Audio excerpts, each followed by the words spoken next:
En el funeral de mi esposo, mi hijo Daniel se paró en el podio con la voz temblorosa y le dio las gracias a otra mujer. Dijo que ella era la que de verdad era familia para nosotros. En ese momento, todas las miradas en la sala se dirigieron a la mujer de la primera fila, la del vestido entallado y el maquillaje perfecto, con lágrimas delicadas posadas en los ojos. Y yo, la esposa verdadera, la madre, me senté a un lado, inadvertida, invisible, cuando el abogado me informó después que mi esposo le había dejado todo a ella, ni un solo centavo para mí. Linda McAllister abrazó a mi hijo y sonrió con una sonrisa triunfante, como si ya hubiera ganado. Pero entonces saqué el segundo testamento, y así de simple. Ya no había nadie sonriendo en la sala. Nunca imaginé que mi vida comenzaría de nuevo en un funeral. Robert murió en un accidente de coche repentino. Conducía hacia el centro aquella mañana bajo una lluvia intensa. Dijeron que fallaron los frenos en una curva y el coche chocó contra un supermercado. Se fue rápido. El médico dijo que no sufrió, pero yo no estaba segura de que mereciera una partida tan limpia. Llevábamos casados 40 años. Solía pensar que nuestro matrimonio, aunque no romántico, al menos era sólido. Como una de esas casas antiguas curtidas por las tormentas, gastada por fuera pero todavía en pie. Renuncié a mi carrera para ocuparme de cada rincón de nuestro hogar. Él siempre decía, puedo cuidarte, no necesitas trabajar. Y le creí. Ingenuamente pensé que era una forma de amor. En el velorio llevaba su abrigo favorito de lana gris carbón, y me quedé en la entrada de la capilla recibiendo a los invitados. El viento azotaba, se me entumecían los dedos. Aún así sonreía, haciendo todo lo posible por asegurar que su despedida fuera digna y ordenada. A Robert le importaban tanto las apariencias, lo que los demás pensaran de él. Incluso en su muerte me encontré manteniendo esa fachada pulcra por él. Daniel estaba en el podio. Es nuestro único hijo. Cumple 33 este año y es ingeniero de back-end en una empresa de tecnología. Llevaba un traje oscuro impecable. Su rostro estaba solemne y su voz tan firme como siempre.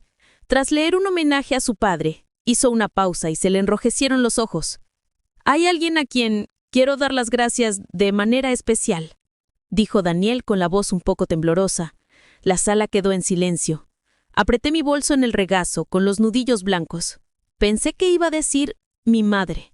En ese instante casi podía oír cómo se formaba en su garganta ese reconocimiento largamente esperado. 40 años de compañía, dedicación al hogar, noches en el hospital, todos los sacrificios silenciosos. De verdad creí que por fin me había visto. Pero lo que vino después me cortó como una hoja sin filo, arrancándome esa esperanza centímetro a centímetro. Alguien que apoyó a mi padre en el momento más duro de su vida, la señora Linda McAllister. Un murmullo suave recorrió el pasillo. Desde la primera fila una mujer se puso de pie y se secó los ojos asintiendo con cortesía. Llevaba un abrigo de lana verde esmeralda, tacones negros, maquillaje impecable y el pelo perfectamente arreglado. Al sentarse, los de alrededor se giraron a mirarla, curiosos y sorprendidos. Sentí que el sonido explotó en mis oídos como un silencio detonado. Linda McAllister. Conocí el nombre. Era la asistente administrativa de Robert en la firma. Luego él la ascendió a consultora asociada, e incluso la incluyó brevemente en la junta. Cuando preguntaba por ella, él siempre lo minimizaba. «Es competente, no seas paranoica». Recordé la fiesta de la empresa de aquel año. Me trajo vino, sonriendo dulcemente, moviéndose con la soltura de una mujer que encaja.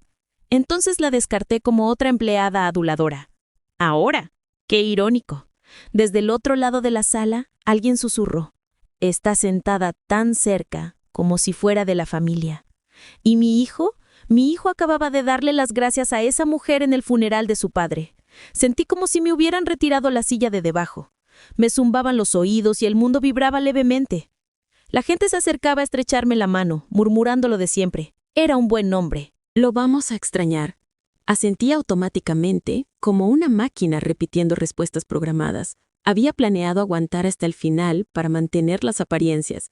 Pero entonces oí a Daniel susurrarle a Linda, «Tú eres la que de verdad es familia». Casi solté la taza de té que tenía en la mano. En ese momento, comprendí que aquel funeral no era para Robert, era para un mundo oculto que yo no sabía que existía. y yo era solo una extraña, una observadora descartada. Esa noche en casa, me senté en la sala vacía. Al quitarme el abrigo, vi que la cinta de raso estaba arrugada, como si el último vestigio de la dignidad de mi matrimonio se hubiera roto por accidente. Me senté a la mesa del comedor y miré la fila de sillas vacías. El asiento de Robert seguía en su lugar. No lo había movido. Durante décadas él se sentó ahí, la mano en el reposabrazos, esperando a que le llevaran la sopa. Ahora estaba solo, y el reposabrazos se había enfriado. Aún había botellas de su cerveza favorita en la nevera. Nunca me gustó esa marca, era demasiado amarga.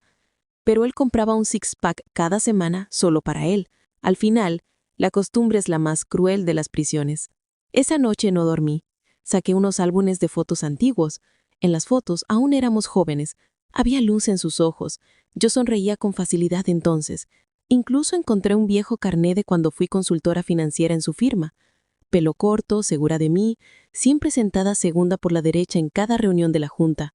Luego él me dijo, deberías renunciar. Yo me encargo de todo. Y, necia, le hice caso.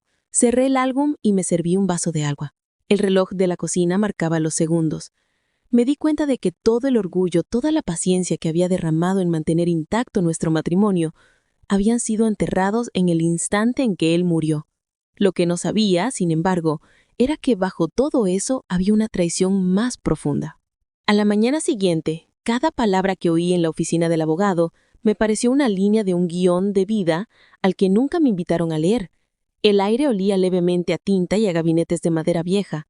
Un grabado descolorido de la Constitución colgaba torcido en la pared, y la luz del sol se filtraba por las persianas, cortando el suelo en franjas estrechas de luz. Esa era la firma jurídica que Robert había designado antes de morir. El abogado principal era un hombre de unos 50, con voz lenta y pesada. Cada sílaba se estiraba como para subrayar algo no dicho. De conformidad con el testamento firmado por el señor Robert D. Smith hace 3 años, comenzó con calma mecánica. La mayoría de sus bienes, incluida la residencia principal en Somerville, la propiedad vacacional en Nantucket y el saldo restante de sus cuentas personales, serán heredados por la señora Linda McAllister. No estaba solo atónita. Sentí como si me hubieran empujado fuera del escenario principal de mi propia vida, dejándome de pie detrás del telón, bajo un foco muerto, sin saber si alguna vez había representado realmente el papel que creía mío. Miré a Daniel. Estaba sentado erguido, la mirada fija al frente como si escuchara un informe financiero trimestral. Tenía los dedos perfectamente entrelazados, sin una pizca de sorpresa, sin mover un músculo, como si lo hubiera sabido desde siempre. Cuando terminó la lectura, me levanté y caminé hacia él. «Lo sabías», dije en voz baja y temblorosa, «¿verdad?». Me miró con un tono extrañamente sereno. Papá tenía sus razones, susurré, las palabras atascadas en la garganta. ¿Qué significaron para él 40 años de matrimonio? Daniel guardó silencio un momento y luego dijo, trabajó duro toda su vida. Linda estuvo ahí para él. Lo entendía. Bajó la voz, casi en tono de disculpa. Tú no. En ese momento lo vi claro. No solo había perdido a mi esposo, estaba perdiendo a mi hijo. No estaba defendiendo la memoria de su padre, estaba redibujando el árbol genealógico y borrándome del mapa. Cuando llegué a casa, me quedé en la entrada del garaje una eternidad, con el peso del bolso entumeciéndome el brazo. Fui al dormitorio y abrí el armario de Robert. Sus camisas, corbatas y chalecos de lana seguían perfectamente ordenados, con ese aroma familiar de decoro refinado. ¿Pero qué mentiras estaban tejidas en esas fibras? ¿Cuándo decidió que yo ya no era familia? ¿Fue el año en que olvidé comprar su vino favorito para nuestro aniversario?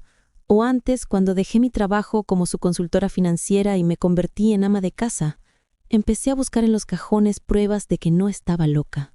Libretas antiguas, fotos, recibos, tarjetas de visita. En el cajón de la cocina encontré una carpeta de cartas que Robert había guardado. Una era de la empresa de administración de la propiedad de Nantucket. La fecha era de hace 6 años. La destinataria, Linda. Me temblaban las manos. Había estado en aquella casa junto al mar incontables veces, sin darme cuenta de que yo era solo una invitada. Esa tarde crucé la calle para visitar a Giselle, nuestra vecina de toda la vida. Era una viuda de casi 70 y tantos, con memoria aguda y un jardín repleto de rosas. Cuando mencioné el nombre de Linda, se le endureció el rostro. Linda, ¿no era ella la que Robert llevaba a esas sinfonías? Preguntó, levantando una ceja. ¿No ibas tú con ellos? Forcé una sonrisa. Tenía la boca seca. Nunca me gustaron mucho los eventos sociales. Giselle se movió en su asiento. Yo siempre pensé que estaban juntos. Ha venido a esta calle varias veces. Un año ayudó a Robert a poner las luces de Navidad. Me quedé helada. Aquella Navidad yo estaba en el piso de arriba con la rodilla hinchada. Robert me dijo que lo había ayudado un chico del vecindario. ¿Recuerdas cuándo empezaron a acercarse? Pregunté. Giselle removió el té, pensando. Al menos 10, quizá 15 años. Recuerdo haberla visto por aquí cuando tú estabas fuera cuidando a tu hermana. Pensé que era una prima o algo así. 15 años. Me senté en el invernadero de Giselle, sintiéndome como una extraña que había entrado a la casa equivocada. Todos estos años yo había manejado nuestro presupuesto de retiro hasta el último centavo. Le elegí las batas, le programé los chequeos e incluso usé los últimos ahorros de mis padres para rescatar su empresa durante una crisis de liquidez, y él había estado levantando ladrillos dorados para el futuro de otra mujer a mis espaldas, fuera de mi alcance. Al volver a casa, por fin encontré una caja de cartón vieja en el sótano, llena de fotos. Estaba Robert junto a Linda en un evento de la empresa. Su mano reposaba suavemente en el brazo de ella, sonriendo con una sonrisa radiante como nunca antes. Se le veía relajado, más joven, más feliz que nunca a mi lado. Y en una foto estaba Daniel, de apenas 18 o 19, de pie con ellos. Su sonrisa era nerviosa pero no reacia. Una esquina de la foto estaba tachada. La froté suavemente con una goma y apareció una línea escrita a pluma. Nuestra pequeña familia será oficial algún día. Casi pude oír cómo algo se rompía en mi pecho. No era un corazón, no era vidrio, era algo más hondo, algo llamado confianza, y nunca volvería a estar entero. Esa noche encendí una sola vela en la cocina, y por primera vez en esta casa sin Robert, puse música. Un disco de jazz lento, suave, sin prisas. Empecé a preguntarme, ¿quizá había vivido toda mi vida a su ritmo y nunca había bailado al mío? Pero ya no más. De ahora en adelante, la música, el compás, los pasos, los elijo yo. Pensé que lo peor ya había pasado. El testamento, la verdad sobre las propiedades, Linda ocupando el centro de todo, desvergonzadamente etiquetada como familia. Eso bastaba para una humillación de por vida. Pero no me había dado cuenta de que lo que de verdad me rompería el corazón sería Daniel. Es mi único hijo. Había creído que por muy irreconocible que se volviera el resto del mundo, él seguiría siendo mío. Quedamos en vernos en el café del pueblo, donde de niño pedía postre de caramelo. Llegó con gabardina, el gesto rígido y formal, como si se preparara para una entrevista y no para ver a su madre. Antes de sentarme, puso el teléfono boca abajo sobre la mesa. Siempre hacía eso, una señal sutil de que cualquier vibración podía ser motivo para abandonar la conversación. ¿Por qué le enviaste un aviso legal a Linda?, preguntó sin rodeos. Respiré hondo y lo miré a los ojos. ¿Crees que no debía hacerlo? Se encogió de hombros. Ella no te hizo daño. Papá le dio el dinero. Fue su decisión. Demandarla solo incomoda a todos. ¿Incomoda?, dije, con la voz quebrada de incredulidad. Daniel, tu padre me engañó durante décadas. Dejé mi carrera por esta familia, a mis amigas por ti. Incluso vendí el anillo esmeralda de mi madre solo para pagar tu matrícula universitaria. ¿Sabes lo que significaba ese anillo para mí? Daniel frunció el ceño y soltó el aire con visible irritación. Siempre lo sacas a relucir, como si te debiera algo. Ese golpe me llegó sordo al pecho. No era enojo, ni siquiera una discusión, solo distancia, una distancia fría y definitiva. Papá me dijo Daniel tras una pausa, bajando la voz, que los años más felices de su vida fueron con Linda. Ella lo entendía, lo respetaba, no lo cuestionaba ni lo criticaba como tú. Yo lo cuestioné porque dejó de respetarme, dije entre dientes. Lo critiqué porque estaba equivocado. Daniel negó con la cabeza como quien escucha un sermón vacío. Eres demasiado tradicional, mamá. Siempre has creído que sacrificarte es una virtud, pero papá no necesitaba ese tipo de amor. Entonces entendí. No era una revelación repentina para él.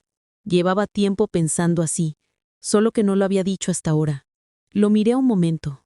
Solo pude ver al niño que fue. El niño que respiraba a tirones en los ataques de asma mientras yo me sentaba a su lado toda la noche. El adolescente al que hacían bullying en la escuela, cuya dignidad defendí como si fuera la mía. El de 17 al que lo rompieron el corazón por primera vez y que se acurrucó a mi lado en el banco del patio, en silencio, hasta que salieron las estrellas. ¿Recordaba algo de eso? Metí la mano en el bolso y saqué una fotografía vieja y descolorida.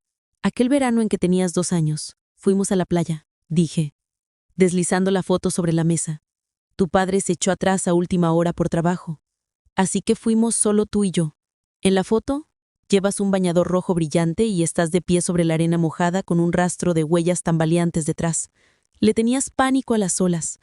Te aferrabas a mi cuello y gritabas, mamá, mamá. Entonces sabías poco del mundo, pero sabías dónde estaba lo seguro. Daniel bajó la vista y no dijo nada. Sé que idolatras a tu padre, continué. Siempre estaba impecable, nunca alzaba la voz, siempre decía lo correcto. ¿Pero alguna vez pensaste que quizá yo puse los cimientos para que ese hombre elegante existiera? Me miró. No había lágrimas ni remordimiento, solo un destello de vacilación. Papá hizo lo que lo hacía feliz, dijo. Linda lo hacía sentirse necesitado. Tú eras demasiado fuerte. Demasiado fuerte. Eso era yo. Pensé en esas noches saldando cuentas vencidas, en las tardes en que cocinaba con fiebre, en los años en que contuve lágrimas ante los silencios fríos de Robert y seguí sonriendo. A eso se refería con demasiado fuerte. Guardé la foto en la cartera y me levanté. Mi voz sonó calma, pero tenía una firmeza honda. Tienes razón, era demasiado fuerte. Y desde hoy, guardaré esa fuerza para mí. Lo que fuera que dijo después, no lo oí. Salí por la puerta del café hacia el estacionamiento. Había empezado a llover. Las gotas golpeaban el parabrisas con un ritmo lento e implacable, una orquesta hecha enteramente de silencio. Me senté al volante y envolví el volante con las manos, deteniéndome un largo momento. No lloré, no me derrumbé. Solo me quedé sentada, entendiendo que lo que había perdido no era solo un esposo. Había perdido mi matrimonio, mi familia, incluso a mi hijo. Pero, en el mismo aliento, entendí otra cosa. Ya no podía esperar a que otro me dijera quién era. Era hora de vivir para mí.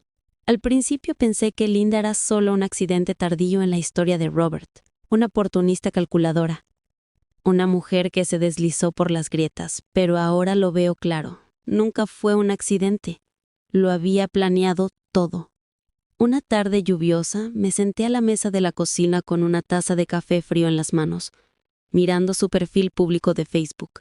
Su foto de perfil la mostraba en la playa, sonriendo suavemente, con el fondo desenfocado con buen gusto, como si no quisiera que nadie viera lo que de verdad había detrás.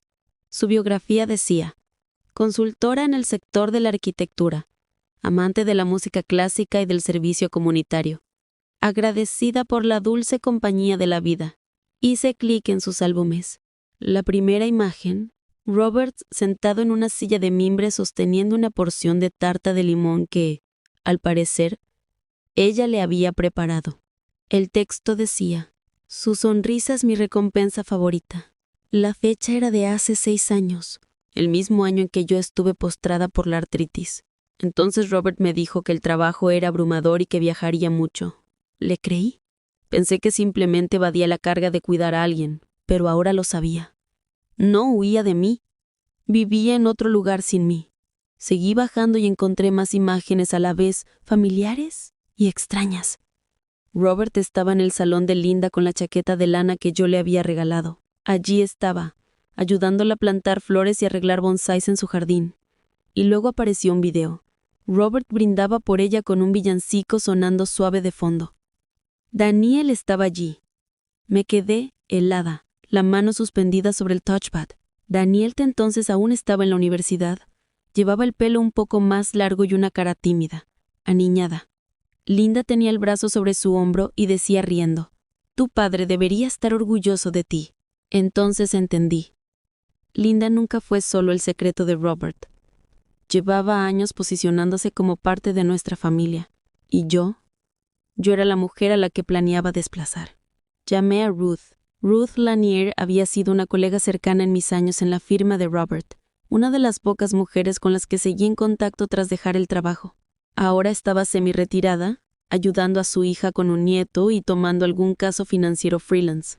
Contestó al segundo timbrazo con la misma energía de siempre. Maggie, Dios mío, me enteré de lo de Robert. Te iba a llamar.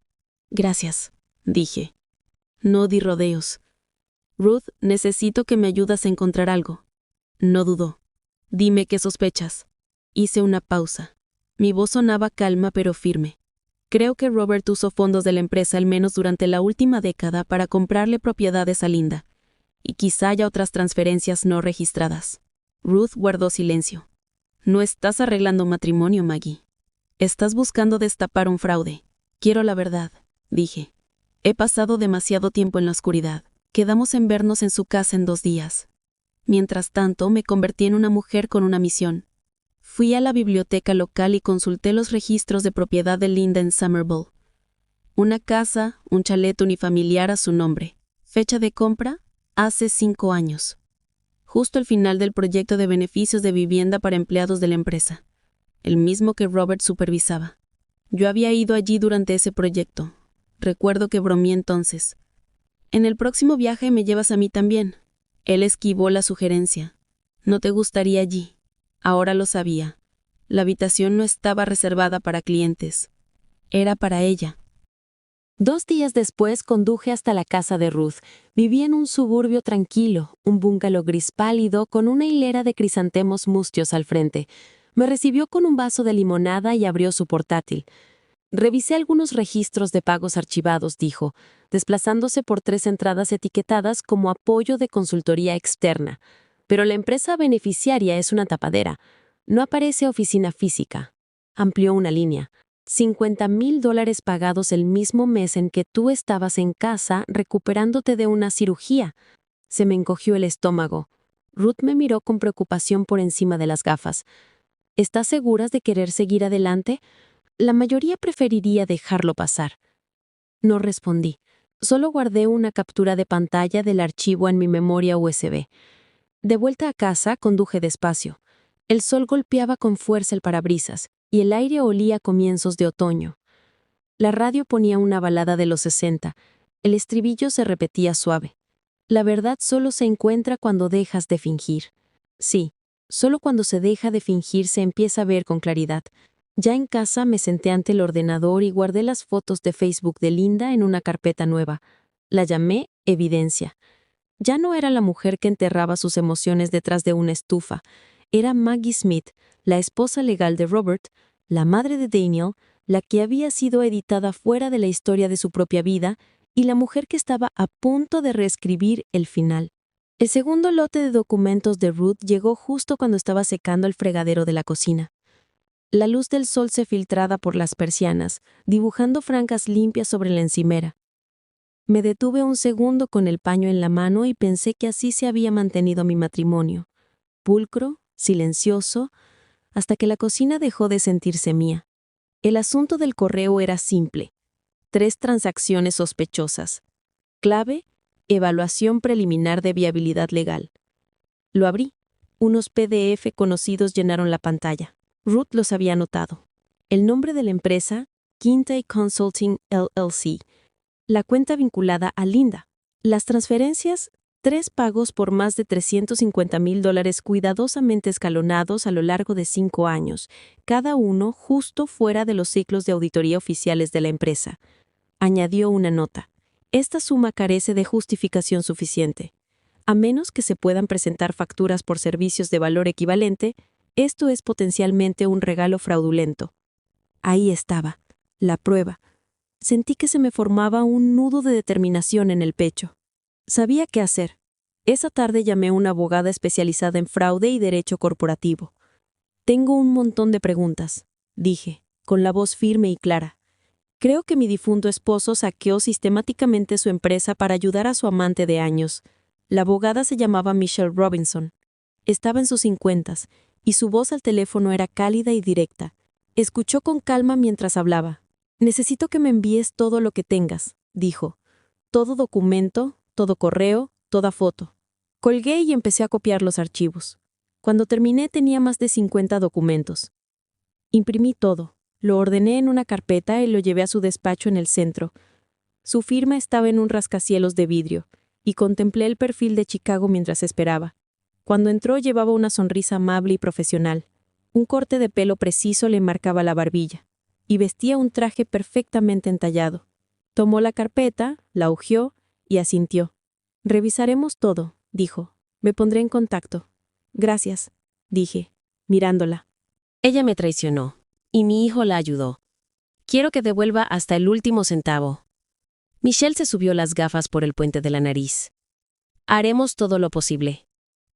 Los meses siguientes fueron un torbellino de citas, correos y gestiones legales. Presentamos una demanda contra Linda McAllister, y el caso hizo ruido. La antigua firma de Robert, su abogado e incluso su patrimonio quedaron enredados en el proceso. Y luego estaba Daniel. Se puso del lado de Linda. Estaba indignado. «Estás destruyendo su memoria», me dijo por teléfono. «Daniel, tu memoria de tu padre es un cuento de hadas», dije. «Fue un estafador que usó dinero para traicionarme a mí, su esposa y la madre de su hijo. Esa es la verdad». Colgó. Esperé a que llamara de nuevo, pero no lo hizo. Dolió, pero lo hice de todos modos. Tenía que hacerlo. El caso llegó a juicio. Linda y su abogada intentaron presentarlo como un malentendido. Afirmaron que los fondos eran pagos legítimos por servicios de consultoría. Presentaron facturas falsas que Robert le había dado. Pero teníamos las pruebas de Ruth y teníamos las fotos de Facebook de Robert. Subí al estrado y conté lo ocurrido. Hablé de nuestros 40 años de matrimonio, de los sacrificios que hice por él y por Daniel, y del dolor que sentí al conocer la verdad. La jueza, una mujer negra de unos 60 y tantos, me miró con comprensión. Creo que entendía lo que ocurre en el corazón de mujeres como yo. Al final, falló a nuestro favor.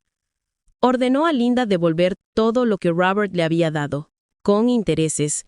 La suma total superaba el $1.000.000. Linda tuvo que vender las propiedades que había comprado con el dinero robado. Se arruinó. Perdió su trabajo y su reputación. Nunca la volví a ver. En cuanto a Daniel, no me habló durante años. Luego, cuando mi padre murió, me llamó. Nos vimos en el funeral y nos abrazamos. Empezamos a vernos de nuevo. Le conté toda la historia y empezó a entender. Tardó años, pero remendamos nuestra relación. Me pidió perdón. Dijo que todo el tiempo solo defendía una ilusión. Lo abracé y le dije que yo había creído en él todo el tiempo. Y en ese momento, hubo lágrimas en muchos ojos. Daniel se acercó y me abrazó suavemente. «Mamá», dijo sonriendo, «¿cuándo te volviste tan buena dando discursos?» Le sonreí de vuelta. «Siempre lo fui, solo que tú no estabas escuchando». Ambos rieron. Todos rieron. Antes de que terminara la reunión, di un paseo corto por el jardín. Me detuve frente al manzano silvestre que planté hace 20 años. «El año pasado, esto casi se muere», dije. «Casi lo corto, pero esta primavera floreció antes que nunca y sigue floreciendo». Las mujeres se rieron. Añadí, incluso ella sabía que lo que todavía vive no debe darse por perdido. Esa noche, cuando todos se fueron, doblé las sillas y las guardé en el cobertizo. El carillón del porche tintineó suavemente la brisa. Me di la vuelta para mirar el atardecer. Descansaba sobre el viejo arce al final de la calle como si dijera, «¿Quién eres en realidad?» Me quité los tacones, entré descalza en la casa, colgué el vestido y me fui a la cama. Sabía quién era. Era una sobreviviente, una luchadora, y la verdad me había liberado.